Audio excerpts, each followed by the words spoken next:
In 1186, King Guy was crowned as the King of Jerusalem, and he wasn't met with great approval. Essentially, it broke down to two factions overall. You had King Guy's side, and a faction that was more supportive of the boy king or his relatives. More predominantly out of this faction was Conrad of Montferrat, who was, of course, Baldwin V's uncle, since Baldwin V was the son of Sibylla and William, his older brother. Amid the many who opposed him as king was a fellow by the name of Raymond of Tripoli. Now, the amount of hate some of these vassals had towards Guy was absolutely immense, and the reasons for the hatred ended up usually being on many facets and differences. I mean, this was a pretty nasty web that kind of got woven around here. Now, to give a bit of reasoning from Raymond's angle for this hatred, prior to Baldwin V's death, Raymond was appointed as the boy king's regent and advisor. So basically, Baldwin IV had entrusted Raymond to aid in the boy's rule. Now, this essentially could almost make him a proxy king for a number of years, and Guy stepping in effectively removed him from this entirely, and he got dropped out of his place of power. At this point, Raymond refused to recognize Guy as the king at all, since Raymond was a ruler of high regard and clout, both politically and militarily. This was pretty darn serious. And adding to that, Raymond actually sought to negotiate with Saladin's forces, hoping that they could join forces with Raymond's men against Guy. Now, let that thought process sink in for a moment. He hated Guy more than the enemy that they were trying to repel from the Holy Land. It just needs to be fleshed out that this isn't on the same level as your neighbor dumping his leaves into your backyard. This was cutthroat, violent, and dirty. Following the negotiation that Raymond had with Saladin, in 1187, he allowed the Saracen forces to march an army of 7,000 Saracens into the northern region of the Levant, which was effectively Raymond's home turf. In the meanwhile, in an attempt to iron things out, an embassy or convoy was sent to Tiberias, where Raymond was located, and these were sent from King Guy in hopes of talking him to coming over to Jerusalem so they could iron this out. This embassy consisted of several movers and shakers in the kingdom, along with a small army of knights and infantrymen, of course. Now, of chief importance for this was Gerard of Ridefort, master of the Knights Templar, a fellow named Roger de Moulins, who was master of the Knights Hospitaller, and a fellow by the name of Balian of Ibelin. Unfortunately, Raymond actually mentioned that he allowed Saladin's forces to intrude on the northern lands. The reasoning sounds kind of odd, honestly. Maybe Raymond mentioned it to prove he was serious, or conversely, he said it hoping that Guy's embassy would stay back and not end up butting heads with the enemy. I like to think the latter scenario is the case, but it's largely a toss-up in all honesty. Now, enraged with this development, Gerard ordered the embassy as a whole to take a detour and engage with Saladin's forces.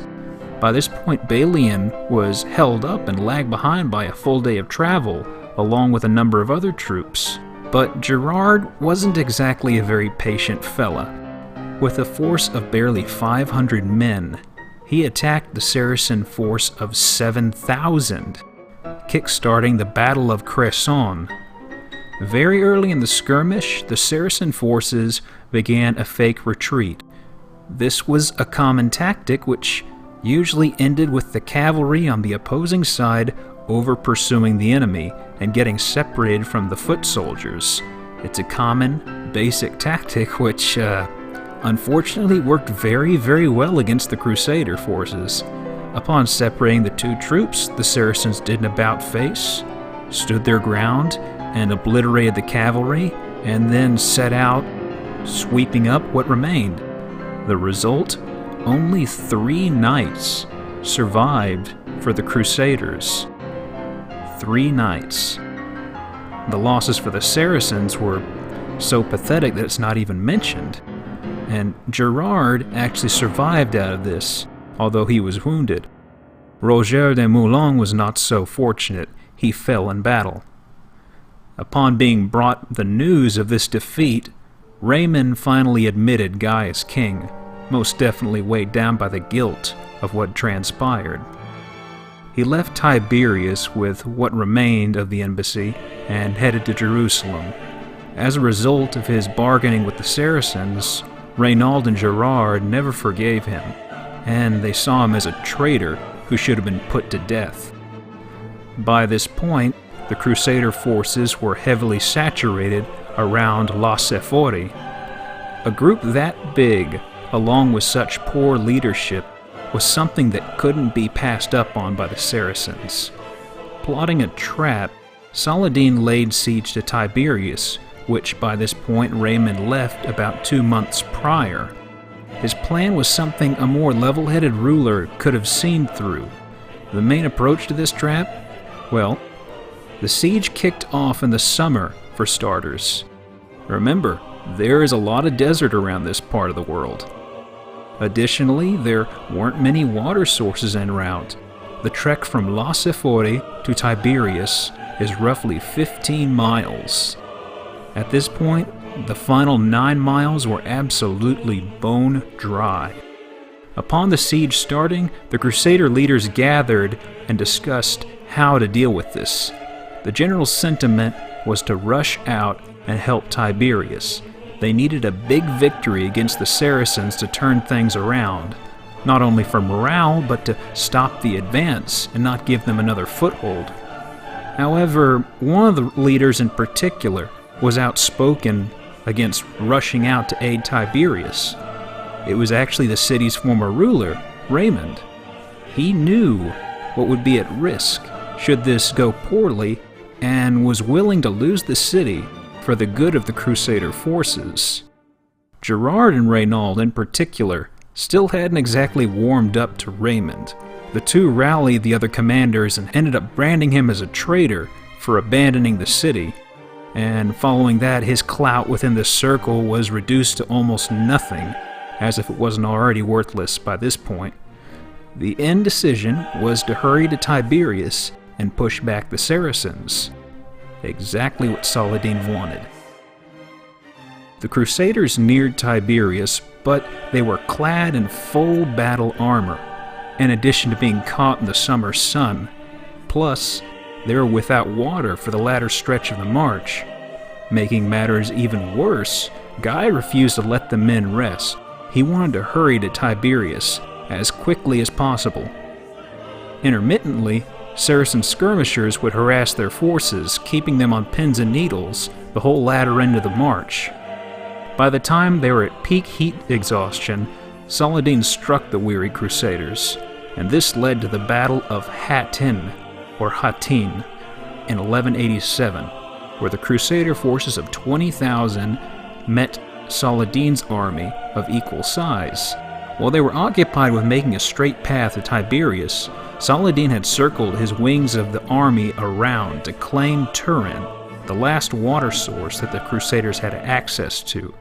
With only the summer desert to the north and south, and Saracens to the east and west, Guy's army was now trapped.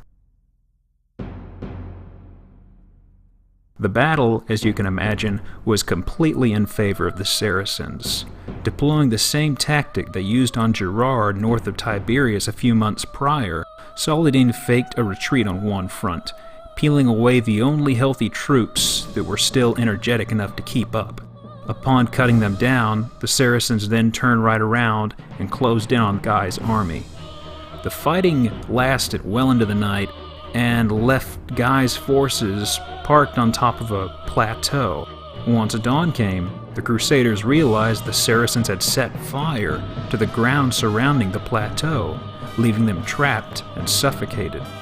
Volleys of arrows caused the remaining survivors to panic and attempt to descend the plateau to break past the Saracen line. Every time they were beaten back and repelled, victory was impossible.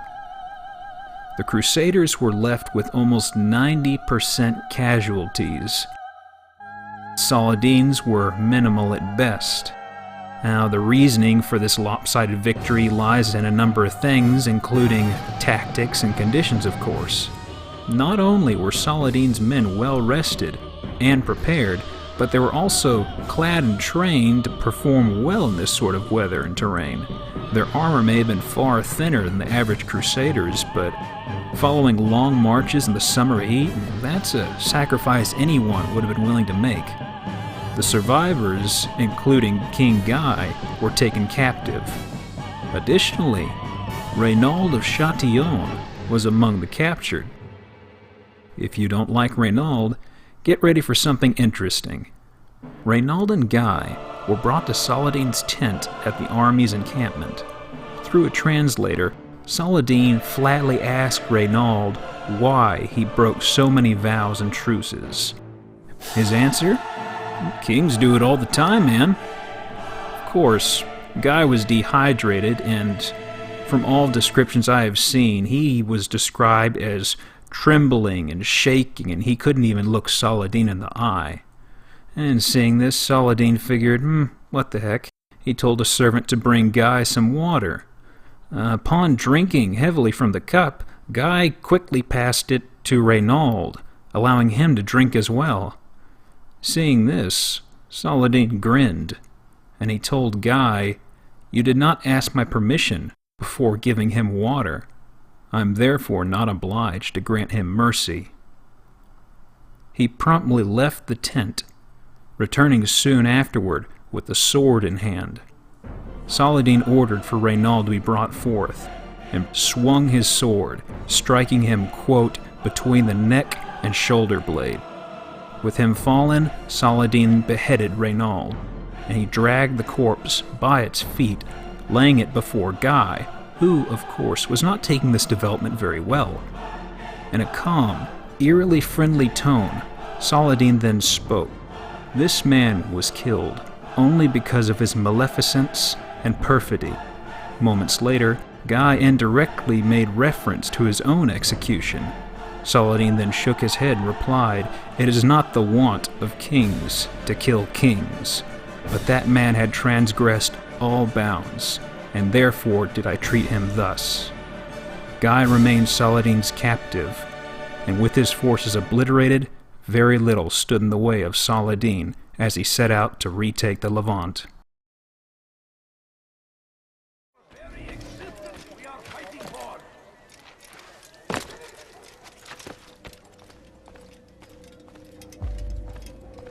You've the scent of success about you, brother. I've learned much about our enemy. Share your knowledge then. Let us see what can be done with it. Robert and his Templars walked the city. They've come to pay their respects to Majd ad-Din. They'll attend his funeral, which means so will I. What is this that Templars would attend his funeral? I have yet to divine their true intentions, though I'll have a confession in time. The citizens themselves are divided. Many call for their lives. Still others insist that they are here to parley, to make peace. Peace? I told you. The others I've slain have said as much to me. That would make them our allies. And yet we killed them. Make no mistake, we are nothing like these men. Though their goal sounds noble, the means by which they'd achieve it are not. At least, that's what Al-Mualim told me. So what is your plan? I'll attend the funeral and confront Robert. The sooner the better.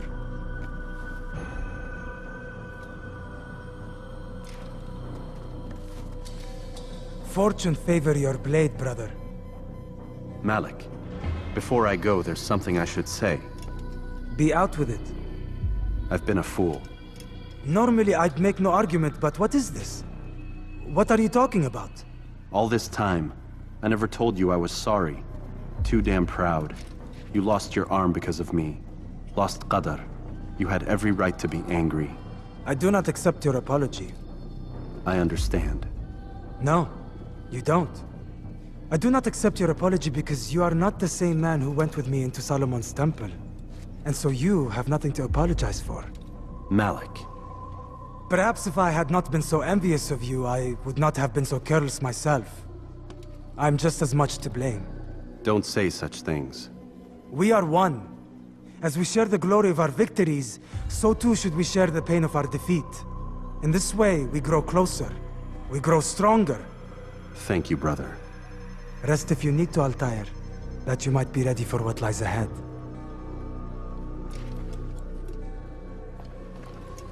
Fast-forwarding memory to a more recent one.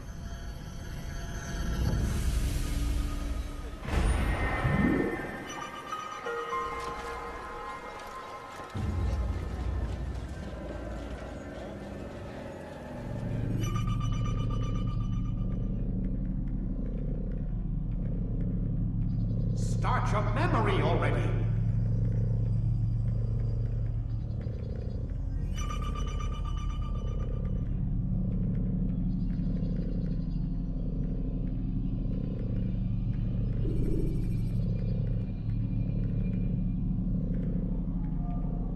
Let's go, Mr. Miles. Time's wasting.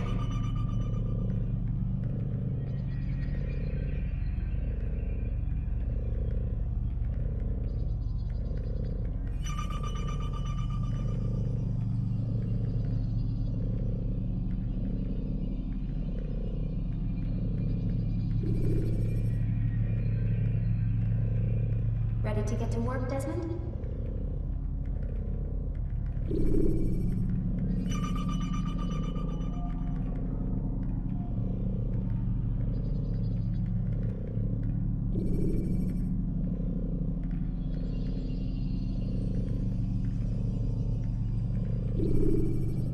Whenever you're ready, just select the memory you'd like to visit.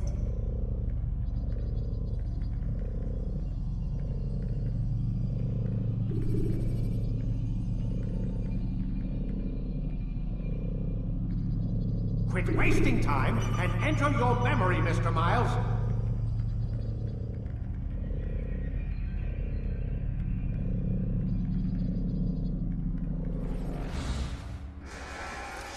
Well, sorry about hearing all that chatter in the background there. There's not much of a good silent opportunity to look at those objectives after this, so you have Vidic and Lucy kind of chewing us out. That looks good. Okay, let's make our way over and handle this last fella.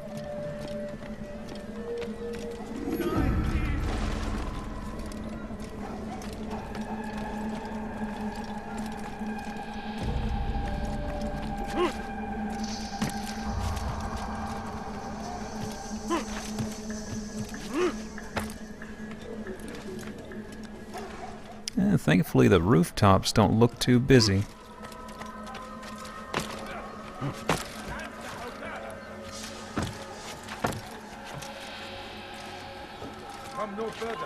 Oh, spoke too soon. God save him, he's gone mad.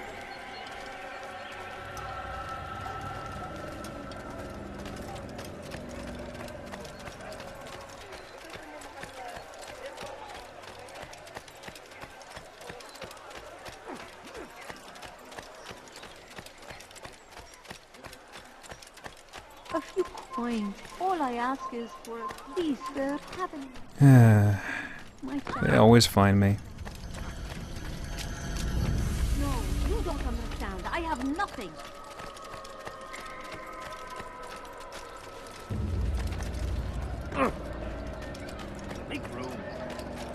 And there's that stutter again. You'll be seeing it a bit in this episode. There's nothing I can really do about it, sorry. It's just Mr. Xbox getting touchy.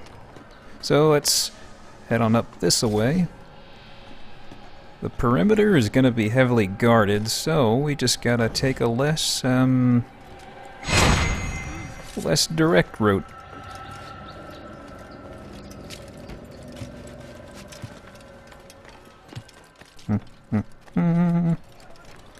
Here we go.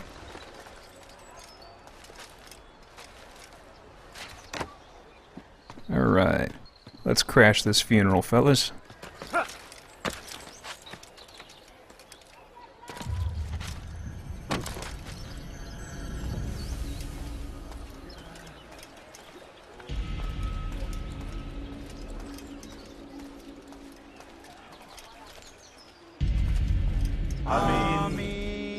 We gather here to mourn the loss of our beloved Majd-ud-Din.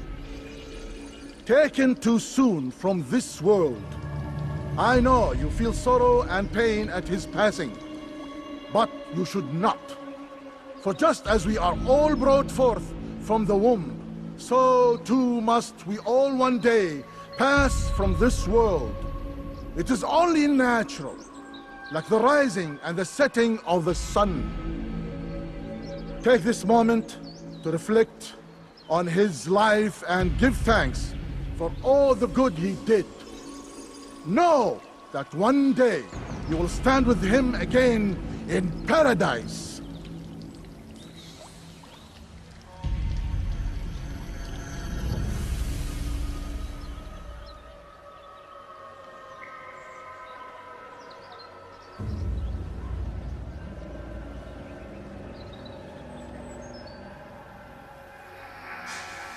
Amen.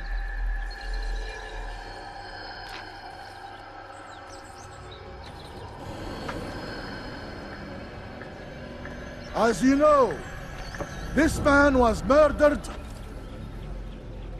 We have tried to track his killer, but it has proved difficult. These creatures cling to the shadows and run from any who would face them fairly. But not today, for it seems one stands among us. He mocks us with his presence and must be made to pay. Seize him! Bring him forward that God's justice might be done!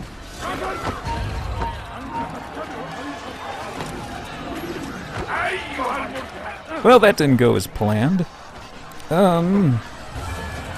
Well... Okay, let's see. Sticking around there, we'd get picked off by archers. So, let's make use of streets. Hey, fellas. Fancy seeing y'all here. Got a whole pack of them right behind me, so let's see if I can lose them. Howdy, fellas. Just taking a shortcut. There goes again.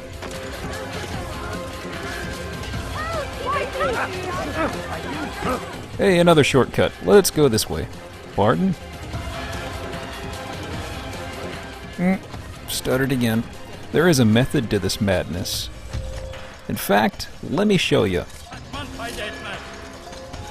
And here comes the guest of honor.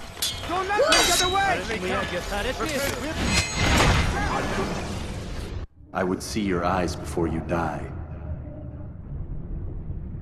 I sense you expected someone else. What sorcery is this? No sorcery. We knew you'd come. Robert needed to be sure he'd have time to get away. So he flees. We cannot deny your success. You have laid waste to our plans. First the treasure, then our men. Control of the Holy Land slipped away. But then he saw an opportunity to reclaim what has been stolen, to turn your victories to our advantage.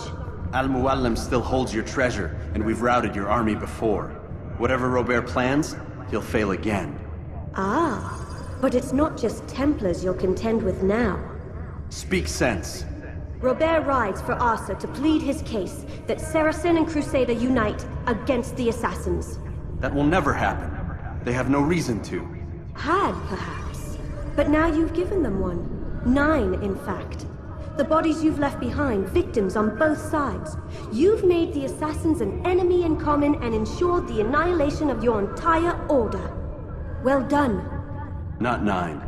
8. What do you mean? You are not my target. I will not take your life. You're free to go, but do not follow me. I don't need to. You're already too late. We'll see.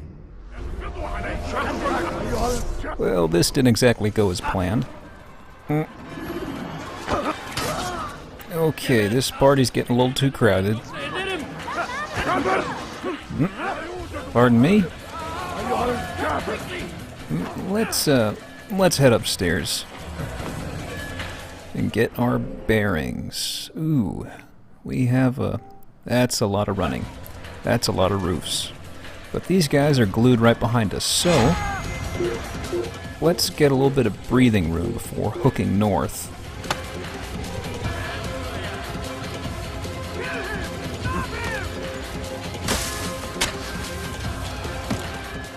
Always with the hay piles.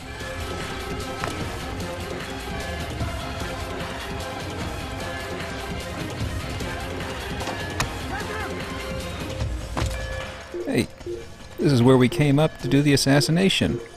You! I remember that guy. And I remember this.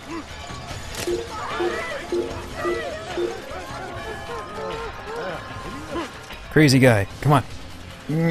Damn. I don't have time for this. Close. Maybe we can lose him on the rooftops. Ooh. Lucky me. And that, as they say, is that.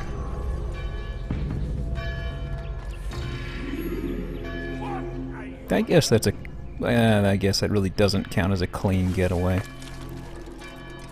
But I'll be damned if I'm going to go through another fight at this rate. I've been cutting out a lot of it, but every time I get caught at this point in the game, it usually ends up fighting off probably close to a couple dozen enemies.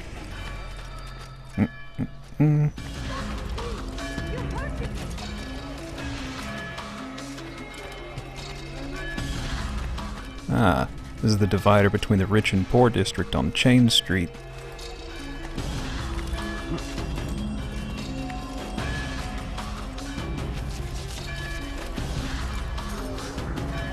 I don't want to have any surprises.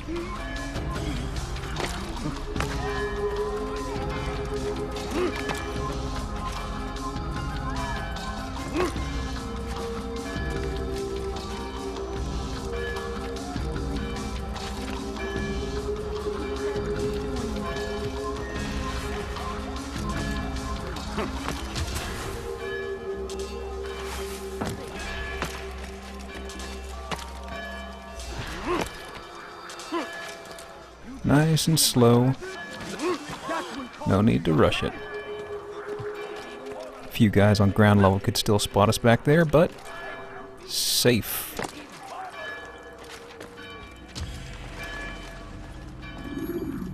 It was a trap.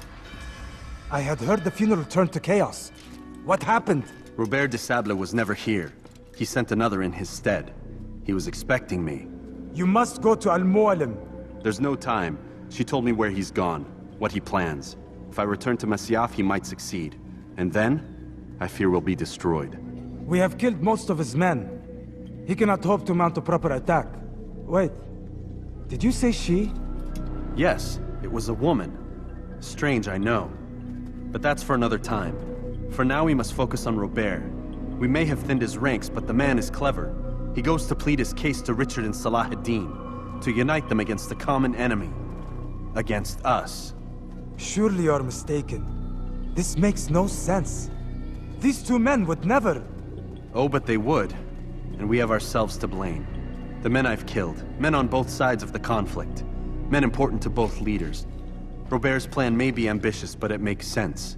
And it could work. Look, brother. Things have changed. You must return to Masyaf. We cannot act without our master's permission. It could compromise the Brotherhood. I thought you had learned this. Stop hiding behind words, Malik. You wield the Creed and its tenets like some shield. He's keeping things from us. Important things. You were the one told me we could never know anything, only suspect. Well, I suspect this business with the Templars goes deeper. When I'm done with Robert, I will ride for Masyaf that we may have answers.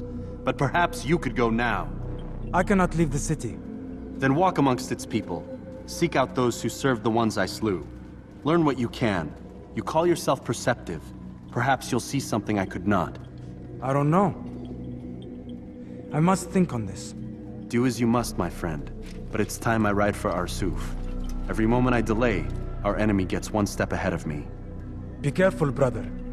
I will be. I promise.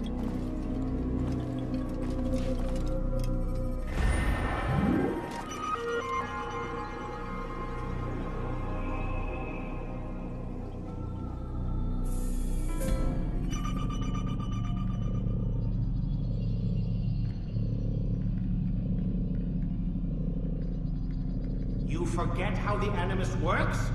Select a memory on the menu in front of you and let's begin.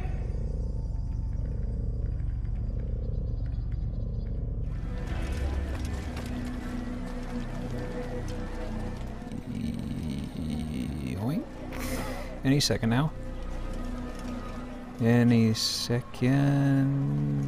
Yes. Oh. Well, that was already full. Anyhow, we just got a refill on knives and tend to this little development with Robert. I bet you thought we were done with the kingdom, but unfortunately no.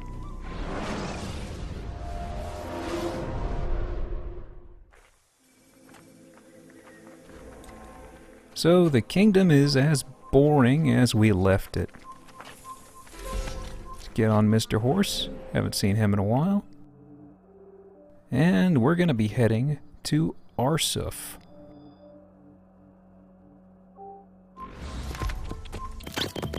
And we'll just speed this up a little bit. So Arsuf happened on September the 7th in 1191. If you recall, the date when we woke up as Desmond was September 7th, 2012. Just a little bit of an interesting coincidence or tie-in right there. That doesn't mean that the rest of the game was in sync with Desmond's timeline, because that wouldn't make sense for Al to jump from place to place within a single day. Oop. But that's what you can use to basically tie this in as taking place at some point around the summer of 1191. And I headed the wrong way. Should be pretty straightforward. No. Horse! Oh, god damn it. Come back. It appears I've been betrayed. That chime's starting to remind me of something from a Mario game. And Horse is back. So we just gotta get away from these chipmunks and we'll be in the home stretch towards Arsuf. And this is where things are gonna get nasty. Regular speed,